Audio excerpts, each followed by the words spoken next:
Here's what I really say about body count. The testament of your body count is more your rejection rate than how many people you slept with. Now, if you are, let's take for somebody like you, for example, who's got a big name on social media, looks great, access to loads of women through the nightclub.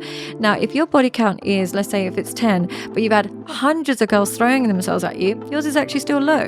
Whereas if another guy who has no access to women, but finally gets 1 or 2 girls to sleep with him, on paper it might be less, but his rejection rate is so low. And now, instead of looking at how many people sleep with, look at their rejection rate. Now, if a girl has slept with 5 men or 10 men, but only 5 or 10 men have tried to approach her, that means every man that tries gets access. But if she's a really attractive woman, she might have higher, but her rejection rate is higher. So really look at how many people your partner is rejecting rather than just their body count, because on paper, a really unattractive man who has nothing going for him, his body count's going to be low. Doesn't mean he's a decent man. It's just that he didn't have the opportunity. Similarly, women that are not that nice to be around, not that kind, not that pretty, not that attractive, hers is going to be low. Doesn't mean she's virtuous. It's just that she didn't have access.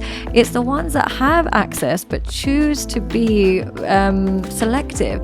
That's what you should be looking at, is their selectivity. You can tell when people are super excited when the opposite gender pays some attention, and other people are totally immune to it. That person that has a glee attached to attention is always going to maybe not have a higher body count because they might not get access, but they've got more risk of diversion because they get too much ego boost from the opposite sex and not from other areas of their life. So I think body count really has to depend on the person's ability to say no to sex. It's not just how many people they slept with, but how many people can they say no to.